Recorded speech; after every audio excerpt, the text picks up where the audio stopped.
स्वामी अखंडानंद जी महाराज जब प्रेसिडेंट बने उसके बाद बम्बई गए थे और बम्बई से वे जब वापस लौट रहे थे कलकत्ता नवंबर 1934 की बात है, तब वे नागपुर में 2 दिन रुके थे और नागपुर में जब रुके 2 दिन, भास्करेश्वरानंद जी महाराज उस समय रामकृष्ण मठ नागपुर के अध्यक्ष थे, उनके अनुरोध पर वे वहाँ रुके और दीक्षा का आयोजन हुआ, मंत्र दीक्षा का। तो वहाँ पर जो विद्यार्थी मंदिर है रामकृष्ण मठ नागपुर का, उसके कुछ विद्यार्थी, कुछ भक्त, इनकी दीक्षा तय हुई। इधर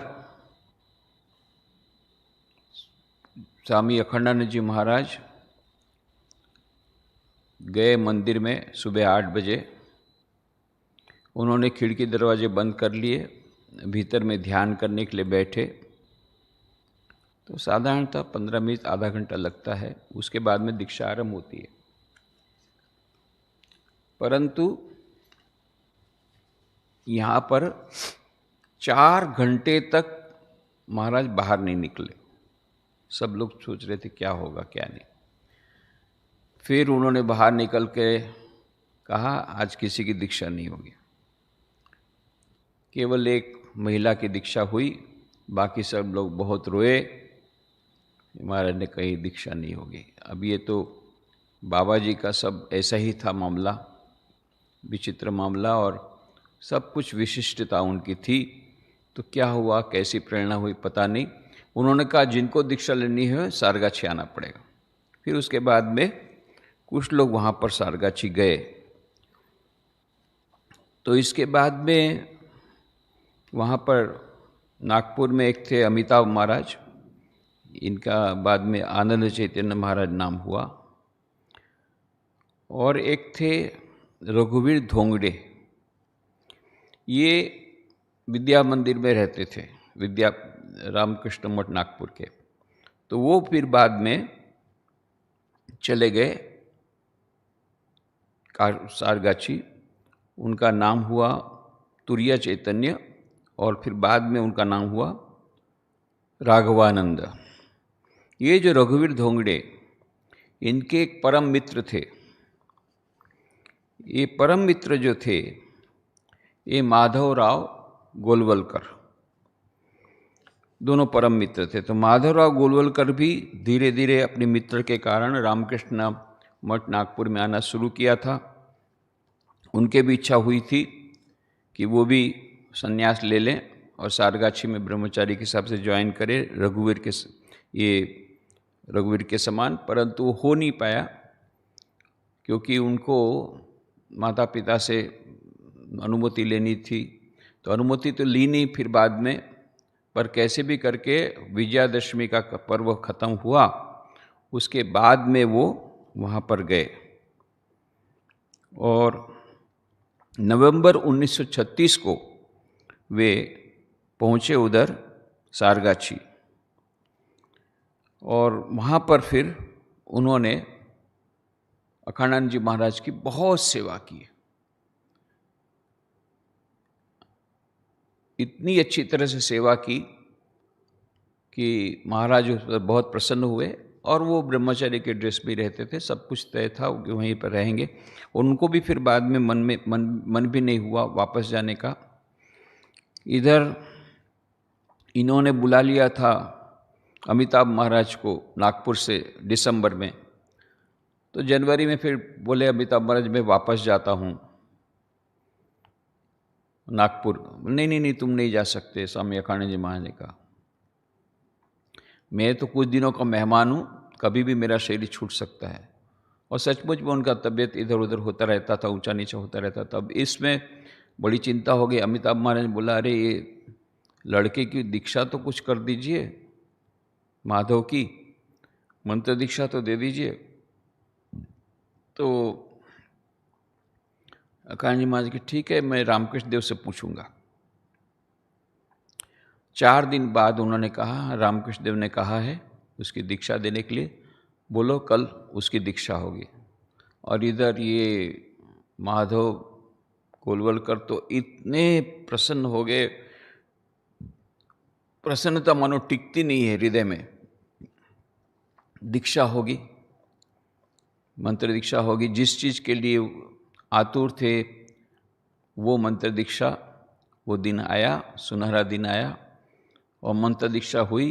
मंत्र दीक्षा के बाद जो अनुभूति हुई, ये बाद में यही जो माधव गोलवलकर, ये बाद में राष्ट्रीय स्वयंसेवक संघ के द्वितीय सरसंघ संचालक हुए, जिनको गुरुजी के नाम से जाना जाता था। ये गुरुजी ने अपनी डायरी में जो लिख के रखा था, जब उनकी मृत्यु के बाद ये डायरी हाथ लगी थी, उसमें उन्होंने लिखा था,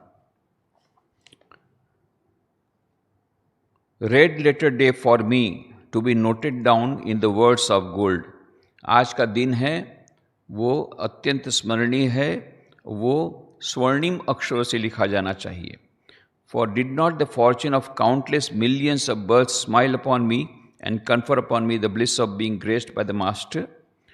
क्योंकि हजारों हजारों जन्मों की मानो पुण्य के फलस्वरूप आज यह दिन आया कि मेरे गुरुजी ने मुझे इस प्रकार की कृपा की और मुझे दीक्षा दी। Indeed, the experience of that day are very sacred, too sacred for words. और वो जो अनुभूति हुई थी, उसको शब्दों में उसका वर्णन हो ही नहीं सकता है। I can never forget the touch, the love, the whole bearing of the Master as he conferred upon me this favor of the blessed, and all the time I trembled. कि मैं ये वर्णन नहीं कर सकता किस प्रकार से उनका जो स्पर्श था, दिव्य स्पर्श गुरुदेव जी का, उनका जो प्रेम, उनका दिव्य स्पर्श, उनका उस समय का जो दीक्षा देते समय जो उनका स्वरूप, ये मैं भूल नहीं सकता हूँ और उसका वर्णन नहीं कर सकता हूँ। और ये जो उन्होंने एक विशिष्ट कृपा मुझ पर की, उसको मैं उसका वर्णन नहीं कर सकता। और बोले सब समय मैं काँप रहा था, मेरा शरीर पूरा काँप रहा था। आई फील चेंज्ड, मेरे में पूरा परिवर्तन आ गया है। I was not what I was a minute एगो। बोले 1 मिनट पहले जो था, बस दीक्षा के 1 मिनट के बाद मैं दूसरा एकदम परिवर्तित हो गया। ये पूरा परिवर्तन मंत्र दीक्षा से हुआ। और ये सब हुआ था 13 जनवरी 1937, 13 जनवरी 1937। उसके पहले 4 महीने तक गुरु की सेवा की थी, दिन रात, पूरी रात सोते नहीं थे। ये माधवराव गोलवलकर जी ब्रह्मचारी के वेश में थे, तो बहुत समय, 20 साल की उम्र उस समय, 20-21 साल की उम्र। परंतु महाराज जी को रात को तो नींद ही नहीं आती थी। अकानंद जी महाराज को, ये भी उनके साथ जगते थे, उनकी सेवा में रहते थे। सब लोगों को आश्चर्य होता था ये लड़का सोता कब है, पर इस प्रकार से निष्ठापूर्वक उसने सेवा की है। अकानंद जी महाराज, पूरा दिल उनका खुल गया, दिल से उन्होंने उस पर कृपा की। मकर संक्रांति के दिन 13 जनवरी को मंगल अवसर पर उनकी दीक्षा हुई। और फिर 24 जनवरी को पूज्य अखंडानंद जी महाराज एक विशिष्ट मूड में थे, अलग ही मूड में थे। सारी रात उन्होंने ये गोलवलकर जी को, माधवराव को, उसके गोलवल करके पुकारते थे, माधव कह के नहीं पुकारते थे, मधु कह के भी नहीं पुकारते थे, गोलवल करके पुकारते, उनके सरनेम से। गोलवलकर को बिठाया, बहुत सारी आध्यात्मिक उनके रहस्य उन्होंने खोले, रहस्य में बातें की सारी रात, और कहा may you be blessed with all joy and happiness. मैं तुमको बहुत बहुत आशीर्वाद देता हूँ कि तुमको बहुत आनंद मिले। I pray that you may achieve self realisation. और मैं प्रार्थना करता हूँ कि तुमको आत्म साक्षात्कार हो। Whatever goodness resides in me I give to you. मेरे भीतर जो कुछ भी अच्छा है वो सब मैं तुझे सौंपता हूँ। Whatever is bad in you give it over to me. तुम्हारे भीतर जो कुछ भी खराब है वो सब तुम मुझे दे दो। Now I myself have no desire for happiness, I only want sorrow. मुझे अब सुख की कोई आकांक्षा नहीं है, मैं तो केवल दुख ही चाहता हूँ। I pray to God that I may never forget him. मैं बस ईश्वर से यही प्रार्थना करता हूँ कि मैं उनको भूलूँ नहीं। ये हो माई ब्लेसिंग्स। तुम्हारे पर मेरे पूरे आशीर्वाद हैं। Do always remember this evening. और आज की रात हमेशा याद रखना, 24 जनवरी, जब मैंने तुमको विशेष प्रकार से, मैंने मंत्र दीक्षा तो 13 जनवरी को दिया था, पर यहाँ पर उन्होंने सब कुछ, जैसे मानो श्री रामकृष्ण ने स्वामी विवेकानंद को दिया था शक्ति संचार, उस टाइप की मानो एक प्रकार की घटना लगता है। Do always remember this evening, just look at all the sorrow God has suffered for our sake. और हमेशा याद रखना भगवान ने हमारे लिए कितना दुख सहन किया था, ये भगवान को हमेशा याद रखना। और इस प्रकार से गोलवलकर जी उधर रह गए, माधवराव जी वहाँ पर, और फिर मानो इसी काम के लिए उनका शरीर बाकी मानो जीवित था। उसके बाद से उनका देह उनका रोग बहुत बढ़ गया और शीघ्र गति से उनकी तबीयत खराब होती गई धीरे धीरे। उनकी इच्छा थी कि आखिर दम तक वे इस अनाथाश्रम का काम करते रहें सारगाछी में, पर उनका अग्नि संस्कार उसी जगह पर हो जहाँ स्वामी विवेकानंद का हुआ था, बेलूर मठ में। ये दोनों इच्छा उनकी पूरी हुई। आखिर तक वे आखिर दिन तक वहाँ पर रहे। स्वामी विवेकानंद की जन्मतिथि थी 2 फरवरी को, वो भी किया। 4 जनवरी को होली मदर तिथि पूजा, वो भी किया। 13 जनवरी को मकर संक्रांति को दीक्षा इनको दिया। 24 जनवरी को इनको स्पेशल ग्रेस दिया। ये सब करके बाद में फरवरी महीने में स्वामी महाराज जी उनका जब अंतिम दिन आया और वहाँ पर उन्होंने वो अचेत हो गए, उसके बाद में उनको ले जाया गया ट्रेन में और बाद में बेलूर मठ ले जाया गया। और ये माधवराव सब समय साथ में थे। इधर इनको अमिताभ महाराज को स्वामी अखानंद ने बोला था, देखो मैंने उसको बहुत सारा आध्यात्मिक उसको शक्ति प्रदान की है, उससे उस देश का बहुत कल्याण करेगा, देश की सेवा करेगा, परंतु उसको एक ही बात है कि उसको कैसे भी करके वो हिमालय न जाए या इस प्रकार से संन्यास न ले ले, वो तुमको देखना है। और इधर ये तो पूरा छोड़ छाड़ कर ही आए थे, उनको तो अभी जाना ही नहीं था, उनको सन्यासी बनना था।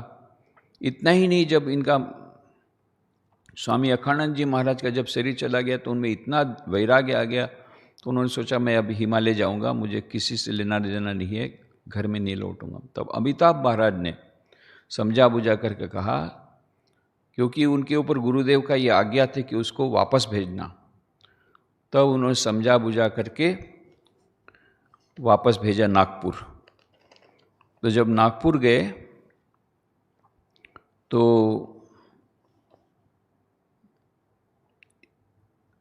फिर उनके साथ उनको बहुत सारी वस्तुएं उनके लेके गए बाबा की स्मृति के लिए।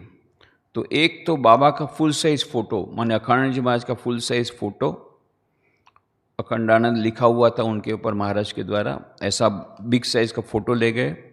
एक गुरुदेव की प्रसादी शाल थी, वो ले गए। एक पीताम्बर था उनका पहना हुआ प्रसाद में, वो ले गए। 2 पाद चिन्ह थे, माने सफ़ेद रुमाल पर उनके चरण चिन्ह रखे गए थे अलता के द्वारा उनको, वो पद चिन्ह थे। और 2 रुमाल थे भगवे, भगवे कलर के, उनके यूज़ किए हुए। एक वस्त्र की जोड़ी थी जो महाराज ने पहनी हुई थी। एक चम्मच थी, एक पॉकेट वॉच थी, और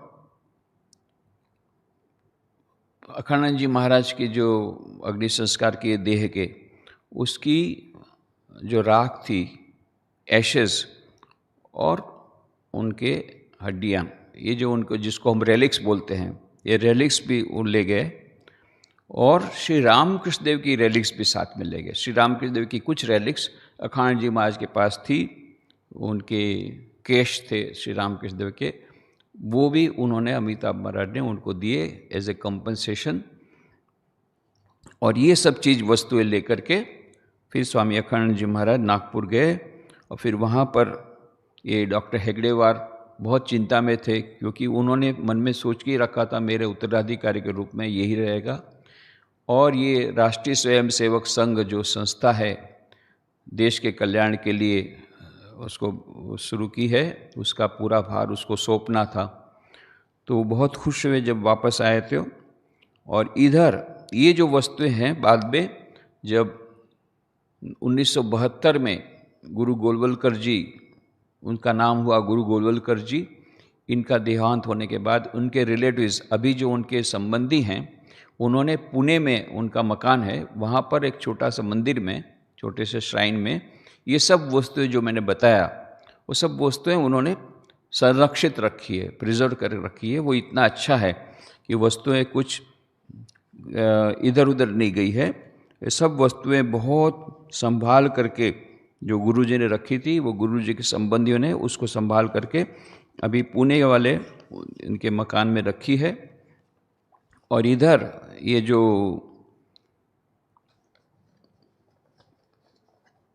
गुरुजी ने जो बाद में एक उनके साथ में जब गुरुजी की जब वो सेवा कर रहे थे, तब उनके पर्सनल सेवक थे स्वामी अखंडानंद जी महाराज के, वो थे विभूति महाराज, जिनका बाद में नाम हुआ स्वामी निरामयानंद जी, जो कि बाद में बम्बई के भी रामकृष्ण मठ के अध्यक्ष थे कुछ समय तक, और कुछ समय तक उद्बोधन कलकत्ता के भी अध्यक्ष थे। तो जब कलकत्ता में अध्यक्ष थे वे, उस समय की बात है कि उस समय अखिल भारतीय विद्यार्थी परिषद का कोई अधिवेशन होने वाला था। तो उस समय उनको निमंत्रण दिया गया था चीफ गेस्ट बनने के लिए, किसी एक फंक्शन के लिए कलकत्ता में। तो कोई उनको लेने के लिए आया, तब उन्होंने कहा कि हमारे गुरुजी भी आने वाले हैं। तो गुरुजी कौन है? बोले गुरु मतलब गुरुजी हैं गुरु गोलवलकर जी, माधवराव गोलवलकर, उनको हम गुरुजी कह के पुकारते हैं। तो नीरामैन जी बोले क्या बात करते हो? अरे मैं तो उसको बहुत याद करता हूँ। बोले नेक्स्ट टाइम जब कलकत्ता आएंगे तो ज़रूर से बोलना, मैं उनको मिलने जाऊँगा। जब गुरु गोलवलकर जी को पता पड़ा, जब नेक्स्ट टाइम जब कलकत्ता आए, तो बोले नहीं नहीं नहीं, मुझे उनके पास जाना चाहिए, क्योंकि वो तो ब्रह्मचारी थे, उस समय सेवा कर रहे थे। मैं तो उस समय बाहर से गया हुआ एक युवक था, एक स्वयं सेवक था, अभी ज्वाइन भी नहीं किया था, ब्रह्मचारी के समान ऐसे ही रह रहा था।